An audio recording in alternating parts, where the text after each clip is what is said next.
everyone. Welcome back to another show. Welcome back to the Life School MasterClass SHOW.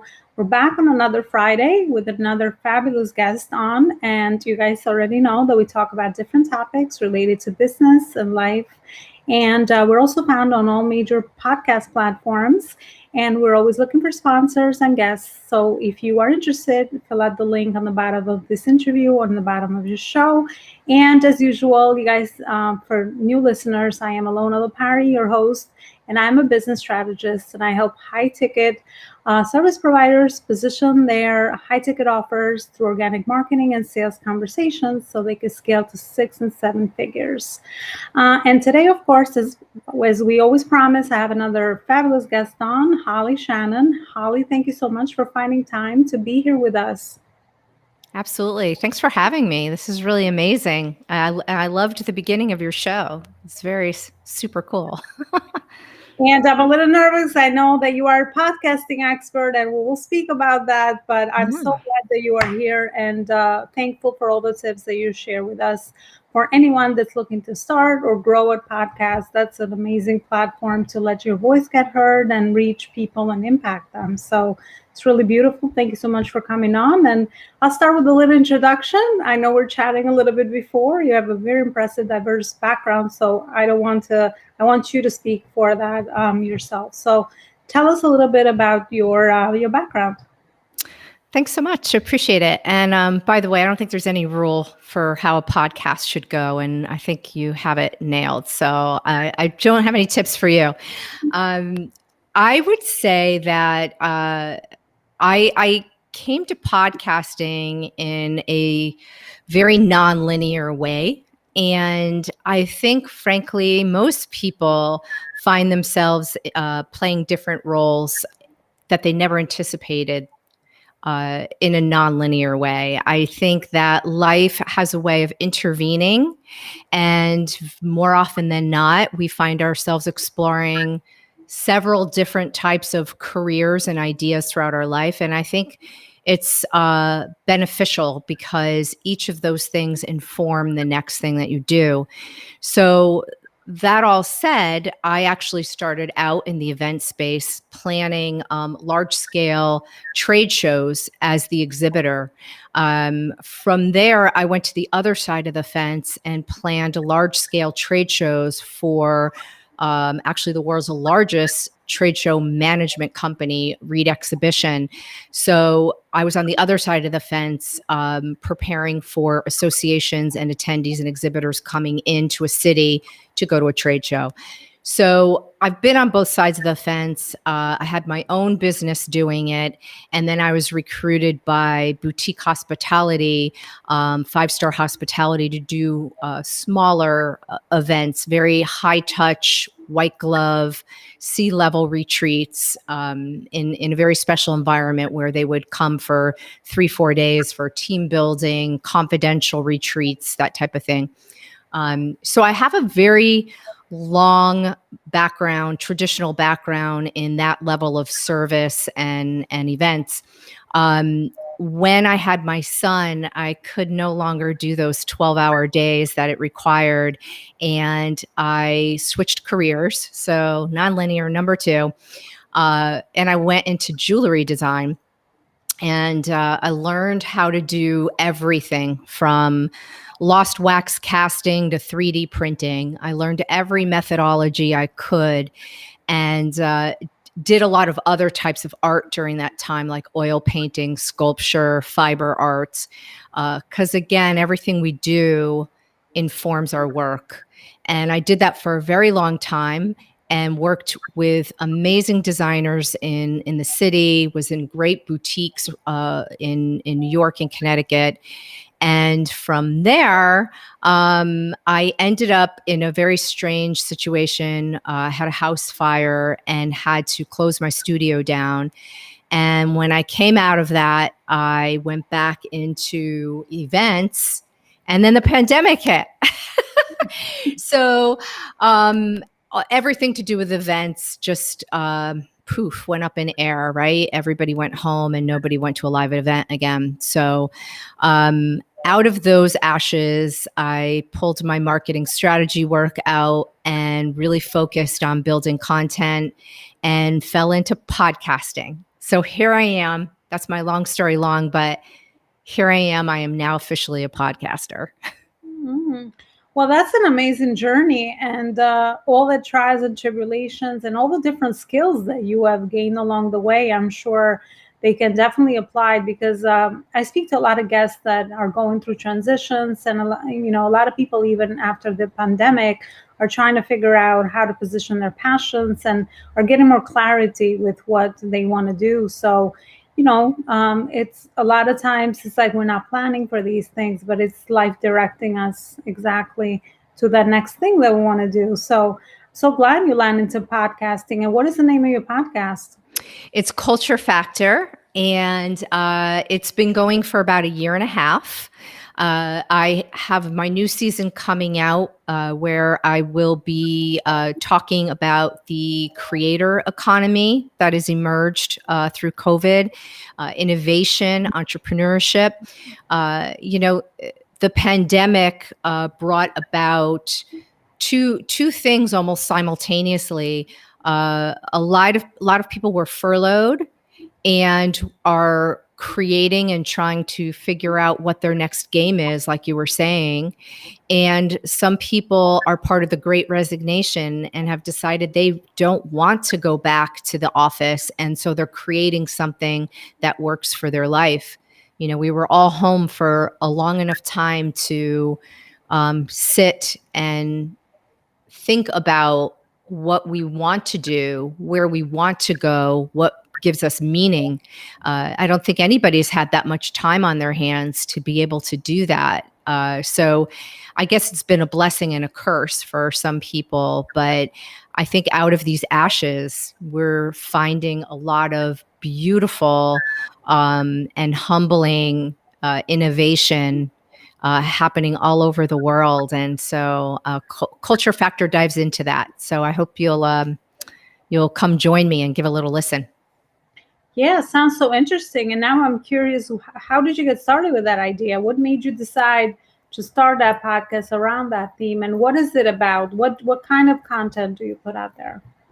So when I started the podcast, it actually was centered around the conversation of company culture. And in that period of time, in this past year and a half of talking about company culture, I talked to the C-suite, I talked to founders, startups, emerging leaders. And after all of this time, I realized there were three very clear paths or fallouts even, and they could be positive and negative, but some of the negative fallout was mental health. It was a clear conversation that came out of Culture Factor, was that mental health was a really important topic that needed more attention. And the second one was DEI, which stands for diversity, equity, and inclusion. And that also was something that became very apparent in my conversations that needs more focus. And then the third thing that came out of that was, as I mentioned, that a gig economy was emerging where people found themselves looking for work, and instead of going the natural route of filling out applications that were landing on nobody's desk anymore, they decided to create something that maybe they always wanted to. They were going to try the entrepreneur cap on, if you will. So there were three very different stories that came out of that. And I realized that I should not continue talking about company culture. I needed to grasp onto one of those stories. And Elona, to really be honest with you, while the mental health subject really needs attention, I'm not a therapist, and I felt that I would do a disservice. I could be very curious and I could be very helpful in trying to drive the conversation. But being that I wasn't a therapist, I didn't feel like I could get deep enough into it.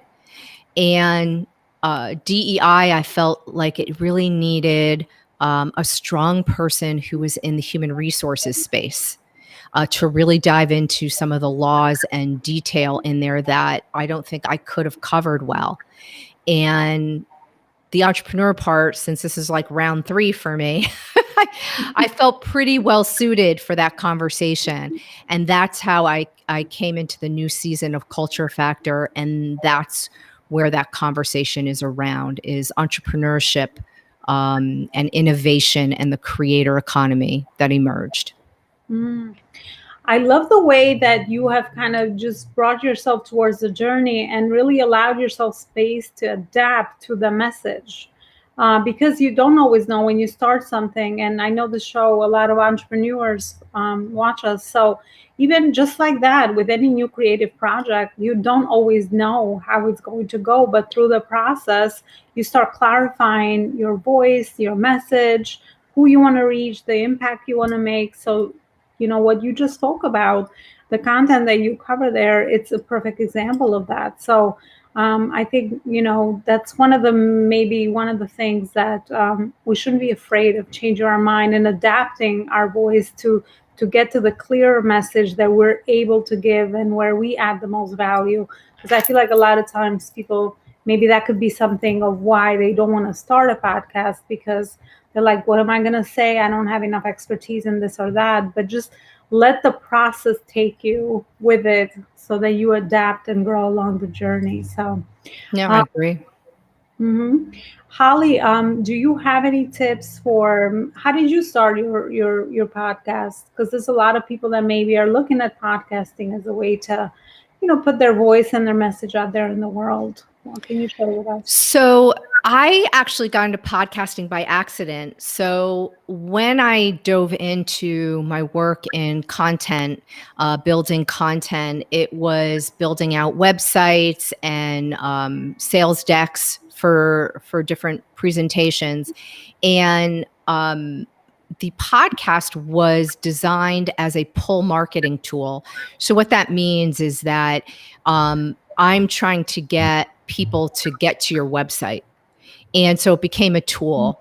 And I built it actually for a company that I was asked to build it for, but for the company didn't come to fruition for this gentleman.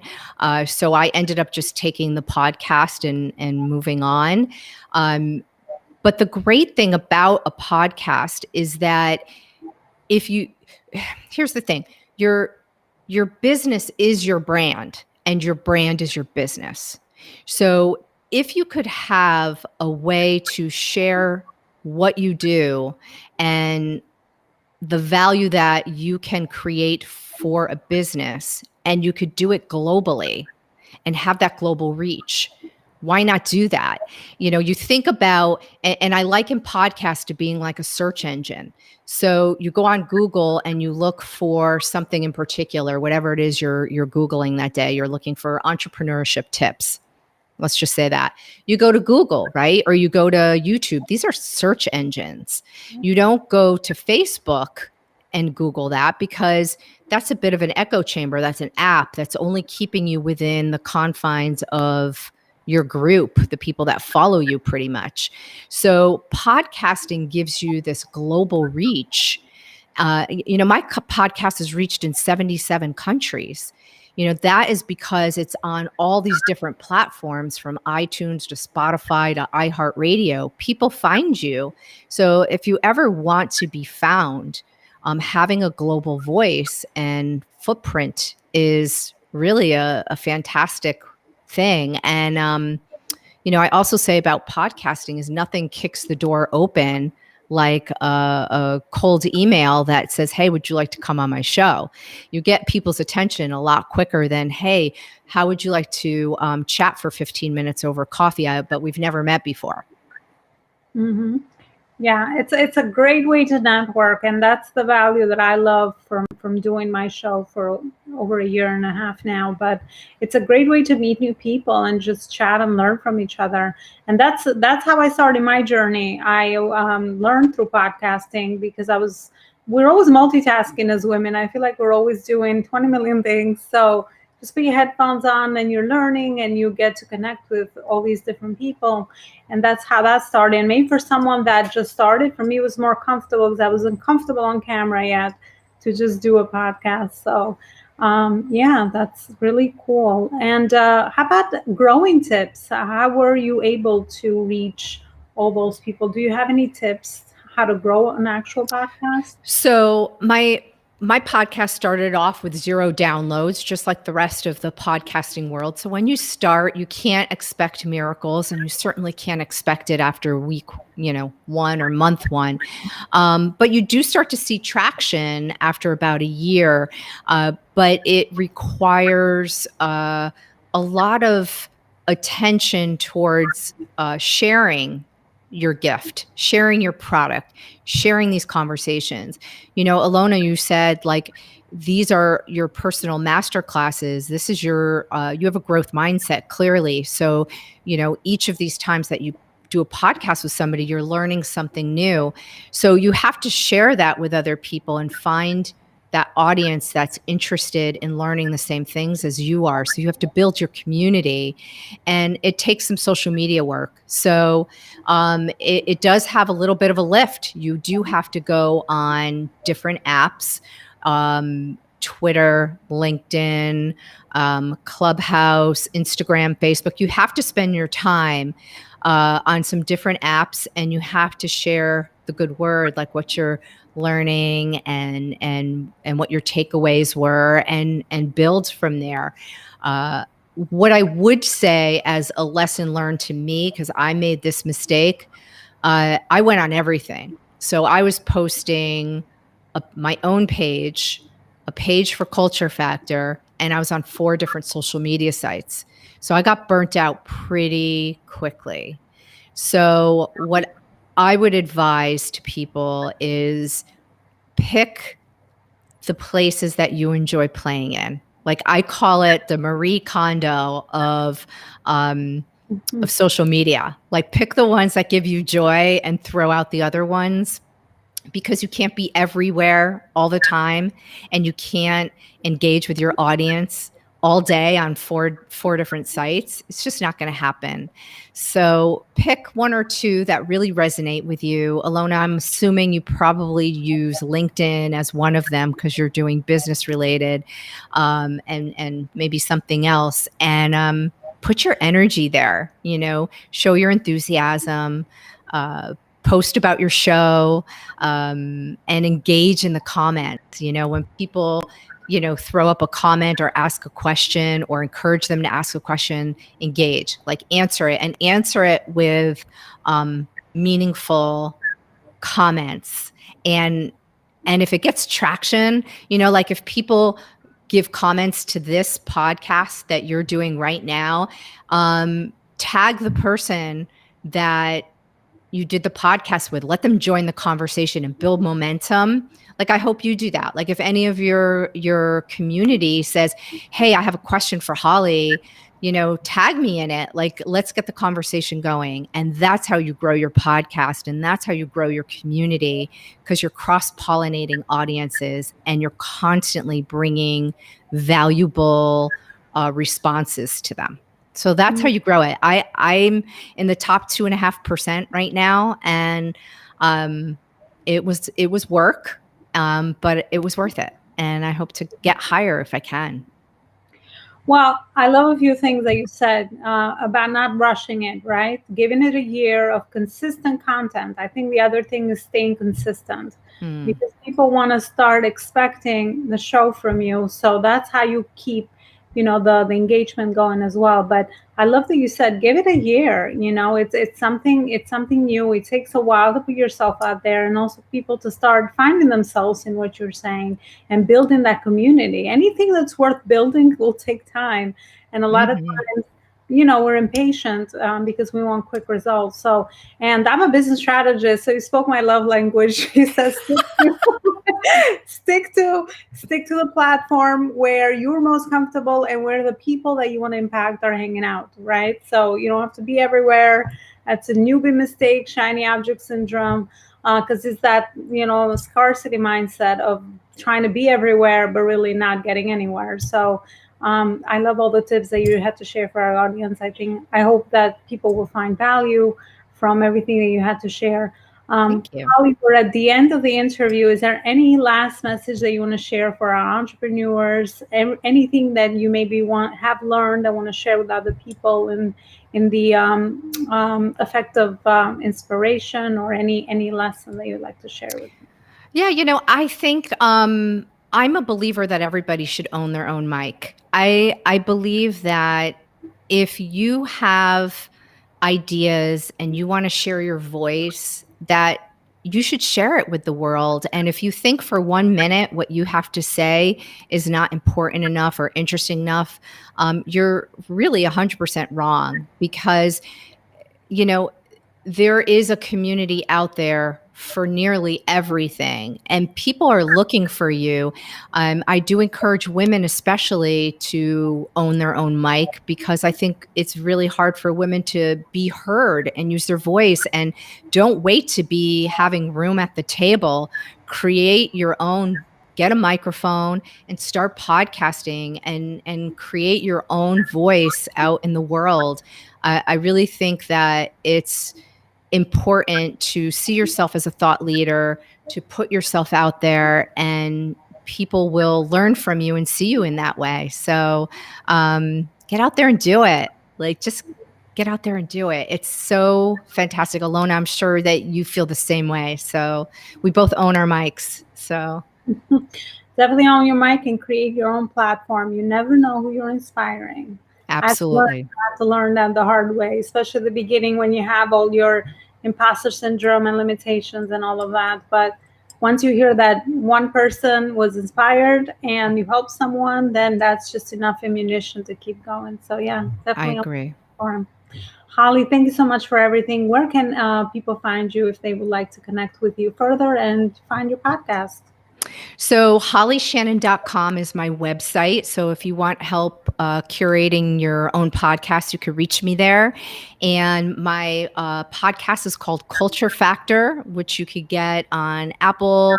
You can get that on Spotify, iHeartRadio, wherever you get your podcast fix. And my ask is that you follow my show, and if you would be so kind to share it with somebody and rate and write a review, I might shout you out in one of my shows. Awesome. Thank you so much for everything you shared. I'm so grateful to have met you, and we'll definitely stay connected. And we've actually reached the end of our show, and we'll see each other next week with another amazing, fabulous guest. Thank you so much. You. Have a great weekend. Thank you, Elona. Thanks, everybody. Nice to meet you.